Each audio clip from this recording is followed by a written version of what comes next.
जय Jagannath. Hello friends, आज आम जानिबा इको क्लब रो रेजुलेशन विषय। ये जो इको क्लब रो रेजुलेशन आपण मानकु निहाती इको क्लब खाता रे लिखिबा को पड़िबो। जेहेतु एनईपी 2020 आम देश रे बा आम राज्य रे लागू होईची, आपण मानकु सावधानतार सहित कार्य करबा को पड़िबो। काहेकि ना सरकार अनुदान यूथ एंड इको क्लब पाई प्रति विद्यालय को आसूची। तेणु आपण को यार बिल भाउचर यूसी प्रस्तुत करने को पड़ो, से कार्यक्रम करने को पड़ो। तेणु सठिक भाव किपरि तुलाइबे ताहा आपण मानकर दायित्व। इको क्लब रेजिस्टर रे आपण याको रेजुलेशन करि परिबे। जदि प्रधान शिक्षक चाहिए से भी प्रोसीडिंग रे मध्य यह लिपिबद्ध करि पारिबे। प्रति विद्यालय रे इको क्लब रेजिस्टर थिबो निहाती आपण माने करिथिबे। तेणु एथिरे जड़े शिक्षक बा शिक्षयित्री या दायित्व रे थिबे। परिवेश उपरे सचेतनता सृष्टि करिबा, पिला मानकु विभिन्न कार्य रे लिप्त रखिबा, जोटा कि आमर विश्व दिवस आमर विश्व किमिति सबुज परी सबुज ग्रह परी हबो ता विषय धारणा देवा, गछ लगाइबा, परिष्कार परिच्छन्न हेबा एवं सबु कार्य को एठी पिला मान को हमको सचेतनता करबा पड़िबो। तेणु आपण माने जानिथिबे 16 तारीख दिन 16/4/25 रे जो ऑनलाइन ट्रेनिंग टी हेतिला, आपण यूट्यूब रे भी आपण देखि परिबे। आपण ताकू सेही पोर्टल को आपण लॉगिन करिवे, स्कूल यूडाइस देई लॉगिन करिवे एवं तापर ओटीपी आसीबो। ताकू ओटीपी टेकू आप लिखिले तापरे आपण कार्यक्रम चलिबो। फास्ट लॉगिन तापर इवेंट क्रिएट करिवे, तापरे आपण कोन करिवे फैकल्टी मैनेजमेंट करिवे, तापर इवेंट असाइनमेंट देबे। केवल स्कूल लॉगिन ले करिवे कार्य। तापरे इवेंट मैनेजमेंट तापरे अप्रूव बा रिजेक्ट आपण करि परिवे सेठी। तापरे कोलैबोरेट करि परिवे विथ स्कूल एवं व्यू डिटेल्स एटा। तापरे व्यू इको क्लब विषय आप करें। तेणु बर्तमान आपण तो यह जानी, बर्तमान जानिबा यापाई आम केमिति रेजुलेशन लिखिबा। ताहले ता पूर्व जदि पंडा क्लासेस यूट्यूब चैनल को आपण माने लाइक एंड सब्सक्राइब करि नथिबे, करि नबा को मोर विशेष अनुरोध।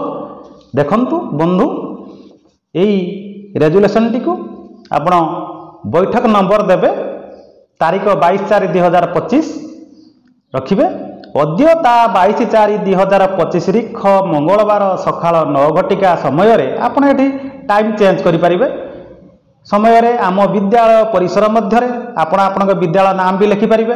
विद्यालय परिचालना कमिटी सभापति श्रीयुत डेसन सभापतित्व रे एठी सभापति को नाम लिखिबे।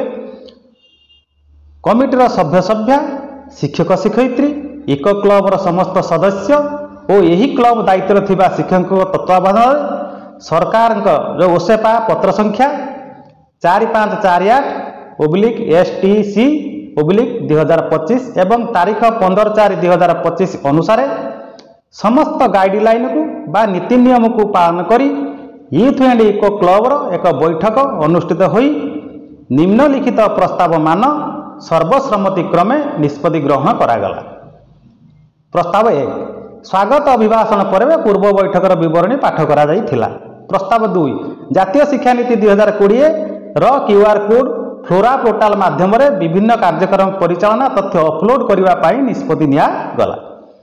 प्रस्ताव 3, 16/4/25 रे होइथिबा ऑनलाइन ट्रेनिंग रे जीवनर लक्ष्य जोटा कि मिशन लाइफ कार्यक्रम रे इको क्लब तरफ योगदान करा जाइथिला।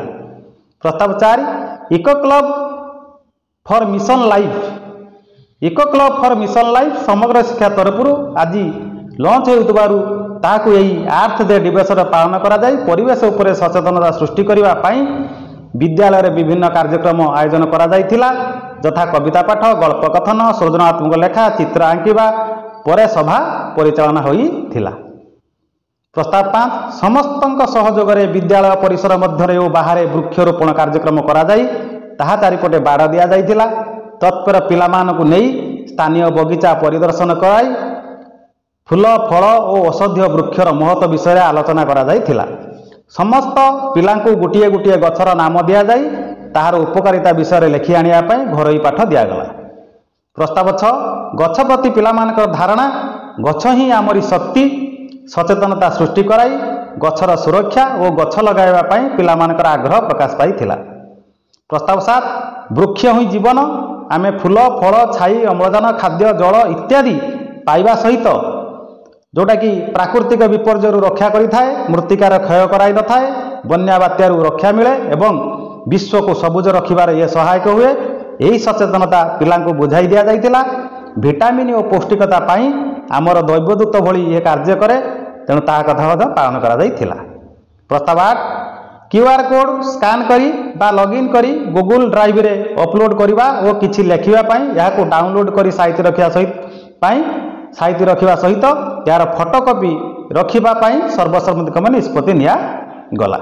शेष में समस्त को धन्यवाद दिया सभा कार्य दिन 10टार शेष होता केतले सरला से टाइमटा लिखिए।